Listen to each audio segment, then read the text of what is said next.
Hello everyone, and this is BioPhoenix here, and today we're going to be taking a look at a PS1 game. Surprise, surprise, since I do so many of them, but that's okay, because I love doing it.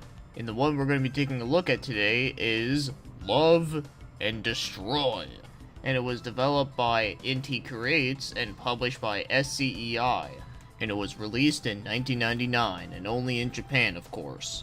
And it just so happens to be a 3D mech shooter. So as always, let's start off with talking about the story, which won't take long at all.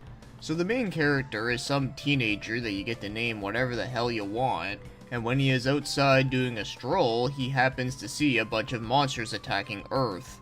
And while there's a lot of destructions happening around him, he happens to be teleported inside a spaceship where there are 3 chicks. And they happen to be Vivi, Lulu, and Kiki. So basically their names are just 2 letters repeated twice. Oh, it's easy to remember. But before I continue, the first thing I have to say is that these characters strangely remind me of the main characters within Magic Knight Rayearth for that they are the same color scheme. And just to make it even more ironic, they also have a pet robot thingy with wings that also looks like Mokuna from Magic Knight Rayearth. So yeah, you can tell they're definitely inspired by that. So after being abducted by these 3 chicks, they want him to go inside a mech and want to just blow up the everlasting shit out of the monsters from destroying Earth. And that's everything you need to know. I really don't know what else to say here because this game is only in Japanese, so therefore I don't know any specific details. But if there's anything I get to add on here is that this game is more than just going inside a mech and shooting the shit out of everything. There's also a dating sim aspect to it as well, so kinda like the game Bulk Slash on Sega Saturn. So yeah, the name of this game doesn't lie to you. You get to do the 2 things. Fall in love with your favorite waifus, and you also get to break shit! So now, let's get moving on to the gameplay. So when you first start the game up, you get to go through the mission briefing that tells you about the enemies and also the stages and all that stuff. And after that, you get to go manage your equipment for your mech, like selecting what different weapons you want. And then you get to pick your favorite waifu that you want to go for, and depending on which one you go, will take you to a different route. Now, I have to mention one thing, is that when I first played this game, I really had no idea how to start the mission, but you know how you have to start it? You gotta select the waifu you want, and then you gotta go back to it and select the same one that's already selected, and then the mission will start. It took me a while to figure that out, believe it or not. So now if you ever do want to play this game, at least you won't be confused by that like I was the first time. And from there, the mission starts, and you get to go around as a mech shooting the everlasting shit out of everything. And I literally mean everything. You get to blow up buildings, trees, and the monsters of course. So the main objective here is that you just gotta destroy the monster within a time limit, and that's it. That's all you need to know. And I'm not trying to half-ass it here. I mean, there's really not a whole lot to get to talk about here. I mean, yeah, you get to switch weapons, but that's a no-brainer. So knowing how short I wrapped up that, now let's take a look at the game's controls. And I'd say they are pretty good for the most part. Now, I have to say, this game you have to use the analog controls because it just wouldn't be playable without it. So yes, for those of you that went out and bought the PS1 Classic just to hack it and you wanted to play this one, it looks like you're gonna have to get another controller.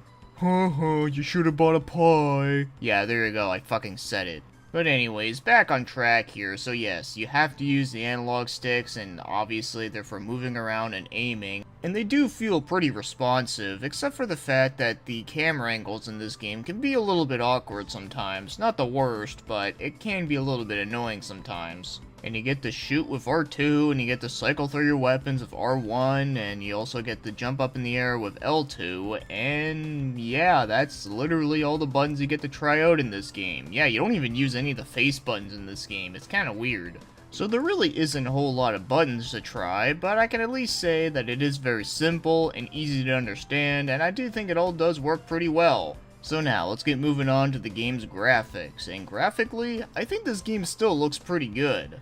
And yes, I know this is one of those early 3D games that haven't aged well and all that shit, but the thing is though, I still think this game looks good given the fact that it came out in 1999. There's a lot of shit going on with the explosions and all that.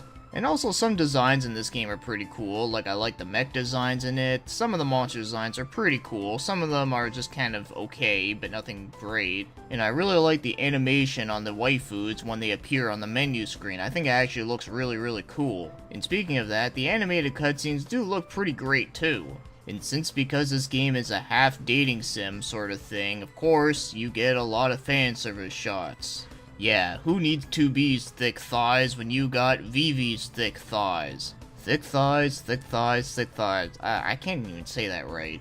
But I'm sure you know exactly what I'm talking about, because goddamn. But to be serious though, the character designs, I do really like them, even if they are a mixture between Magic Knight Rayearth and Evangelion. I still dig it. So now, moving on to the game's music. The music in this game is good, but not really anything memorable. Like, the music is very fitting for the game, but the thing is, I really don't remember a whole lot about it, and not only that, but you don't really hear the music all that much, mostly because you're just gonna be blasting everything to shits. But if there's one great thing I can say about the music here, is that the menu theme is actually really nice sounding. I really like it a lot. It's easily my favorite track in the game, since it is also the most memorable. So now, if you want to go out and buy this game, if you do have a way to play Japanese PS1 games, the cheapest I've seen it for, at least in Canadian dollars, is $15, and the highest I've seen it for was about $38. So at least the game is affordable if you do want to actually own a copy of it. And of course, there's many other ways to get to play this game with emulation and all that kind of fun shit. But that's pretty obvious given that PS1 has been emulatable for like ever. So now, as for my overall thoughts on Love and Destroy, is that this game is pretty good, it's decently fun, but I wouldn't say it's amazing though. Now, as much as I do like the gameplay here with its high amount of action and explosions and destructible environments, unfortunately, there's not a whole lot of variety of missions. It's literally just like fighting like a certain enemy within a time limit and that's it. Also, this game is very short. Like, you can beat this game in like under an hour. At least one character's route can take you under an hour. And as for doing all three of them, well, you can definitely do it under a day if you really felt like it. So yeah, there's not a whole lot of different missions you get to do on every character's route. Now, I know I didn't really touch base on the dating sim aspect of it, but it's not a whole lot to explain really. I mean, what happens is that you get the cutscene, and then at some point you get to have like two different options you get to pick, and it's in Japanese, so I have no idea what the fuck it says, and whichever one you pick, everything just carries on forward, and that's literally it. But obviously for me, when it comes to a game where you get to run around as a mech blasting everything, the story is really not that important to me. Whether it be a good story or a shit story, it doesn't make a big difference to me, but I figured I'd mention that for those that give a shit. But yeah, overall, it's a pretty decent game, not amazing, but it is pretty fun enough. It would be a good game to play in short bursts if you just want something quick and to the point and very short. But if you really do want to play an awesome mech game where you also get to fall in love with different waifus, there's always Bulk Slash on Sega Saturn. Personally, I like that one a whole lot better, and I can definitely recommend it to a lot more people, where this one, I'd really only recommend it for those that just want to play something that's just easy to pick up and play. And you just don't gotta put a whole lot of thought to it, just blowing up everything, always fun.